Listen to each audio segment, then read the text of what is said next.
Well, what's up, guys? Welcome back. Sorry about the kind of sporadic show tonight. You have some miscommunication sometimes with stadium staff, and you just have to adjust. That's part of the job. You adjust and you make those adjustments as necessary, kind of like hitters. You look fastball and you adjust for the curveball. We got a curveball, we adjusted for it, and now we're hitting out of the park, right, Chris? Absolutely, Austin. That's a great baseball analogy to go with, and we're here for the fans, and we want to bring you all as much great content as we can, and so that's why we're both here in Hattiesburg. And let's jump right into the game. I believe we left off with the Grand Slam, not Grand Slam. Then I was talking a little bit about how just our players just don't get nervous all the way from the captain all the way through Graham, Bench. Gonzalez, people like that really are really, top of the lineup guys. Just don't get nervous when they hit.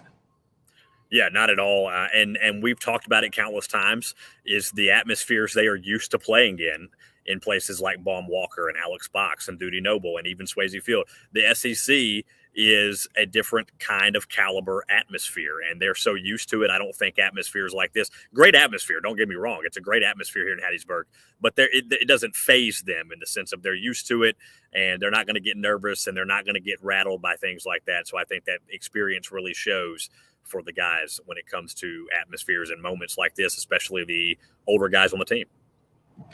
Yeah, I think that, scoring first was really useful today, obviously, sending the first punch, and then just the number of runs that we added on. So I believe we got one run in the first or second inning, third inning, I think. And then we added two more maybe in the fourth inning. And then obviously the big number in the sixth inning after the not Grand Slam kind of thing.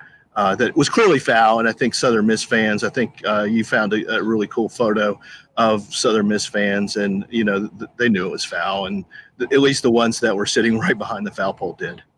Yeah, there's one particular account who's a pretty big Southern Miss account. Eagles Attack, I believe, is the name of it. But they were sitting out there in right field, and he did, or she did, whoever runs that account, did post a picture from their vantage point saying, yes, the ball did cross foul. So they once the reviews all came, I think, and even Scott Berry, we talked about it. He knew it was a foul ball, and you move on. And in the grand scheme of things. No pun intended there, then it wouldn't have mattered. Ole Miss would have still won the game 10-4 had Southern Miss not scored another run in the game. So Ole Miss took care of business. They got their first shutout of the season today with the 10-0 win as well.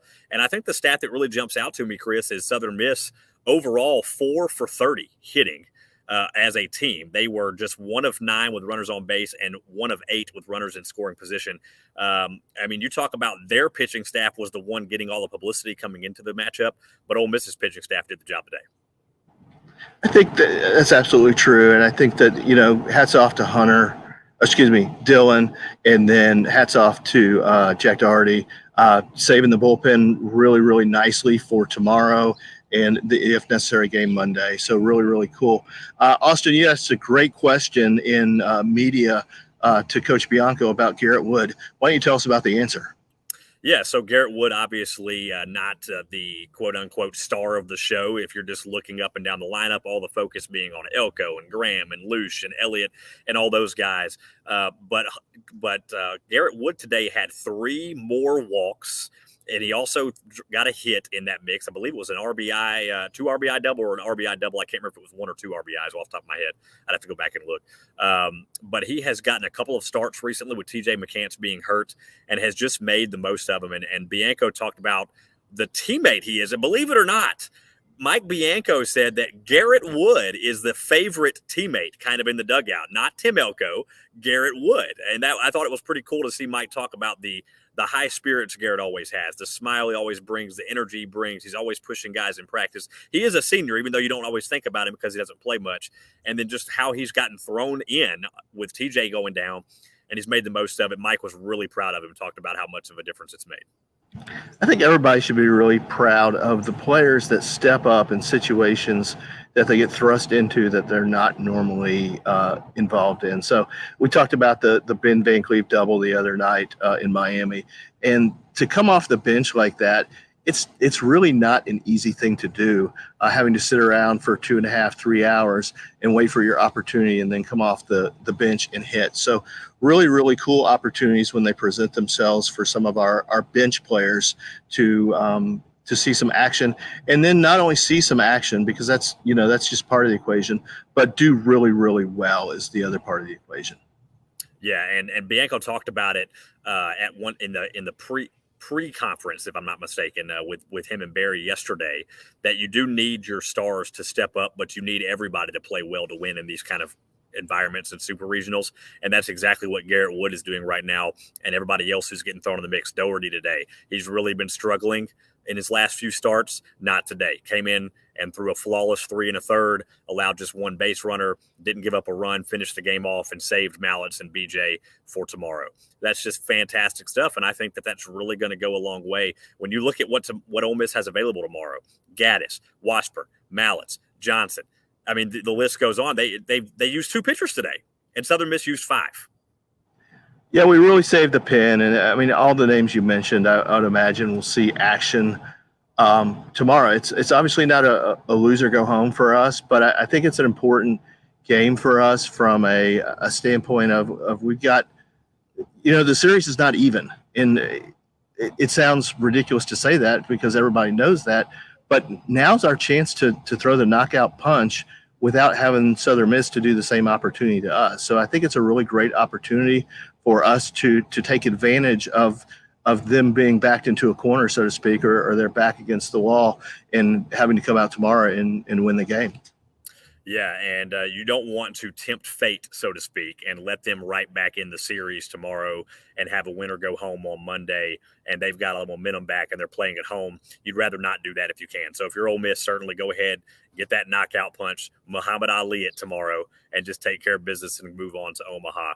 And I think they are certainly capable of doing that. We've seen them playing as well as anybody in the country over the last couple of weeks, and I think that can continue tomorrow, even with Tanner Hall on the mound. Chris, you're still muted, buddy. Thanks for that. Had to save you from the bell there for a second. That never happens, right, in a Zoom meeting or any other Teams meetings that we have. But I do think that the moment's not going to be too big for Hunter. And when you stepped out, that was one of the questions in the chat about, do we think that Hunter's going to be able to handle the moment? And I think that he absolutely will. I think that the athletes that have gone through the war, so to speak, they're no longer freshmen. We talk about that in football a lot, but I think it's the same case in baseball that, he's gone through a full season already, and he's gone through a regional down in Miami, which, I mean, Miami is no joke, a legit good baseball team. And he went toe to toe with their ace pitcher and, left the game in a very winnable spot for Ole Miss, which Ole Miss went and won. And I'm not necessarily going to say that I predict a 2-1 ball game tomorrow. We'll get to predictions in here in just. We may have lost Chris momentarily there as he was having some computer issues for a few minutes. It happens sometimes. But we will get to predictions and all that stuff. We'll probably do a little bit of maybe a preview show tomorrow for you guys if we can as well, and just try to get things going with that. So, but as it is right now, Ole Miss does have the 1-0 series lead. We do appreciate you guys bearing with us for the technical difficulties. There's Chris. Hey, welcome back to the show, Chris. Thanks, appreciate it. Computer issues, battery issues, the whole 9 yards. But as far as predictions are concerned, Chris, for tomorrow, with Tanner Hall being on the mound, I don't foresee a 10-run explosion on him. But then again, I didn't predict a 10-run explosion today. I believe I said 5-4 and you said 6-4. So we were both wrong in a very good way today. So I think tomorrow I'd be more inclined to think a little less offense, but almost to the point of I might be willing to go 5-3 tomorrow. Yeah, I'm going to go a little less than that. I'm actually going to go 3-2 tomorrow. I will point out, though, that I did get the run total today correct. So while I predicted a 6-4 ball game, it was 10 runs that were scored. Yes. So put a check mark in my column for total runs. Correct. If you had 10 runs on your bingo card, then you, along with Chris Muller, are correct. Well, we will be back with you guys tomorrow. Again, thank you so much for bearing with us through the technical difficulty as well as the stadium difficulties that we've encountered a little bit tonight. That, again, first time on location here, you kind of have to figure things out as you go. And we appreciate you guys always sticking with us and watching every time we bring a show to you. We may have a surprise for you at some point this weekend too. I'm not going to give you any hints because we don't know for sure, but stay tuned just in case, because if we get that to happen, you guys are going. In the meantime, we're going to go ahead and get out of here. Big win today. One more win to go to Omaha. We'll talk to you again tomorrow. Howdy toddy, everybody. Howdy toddy. That was so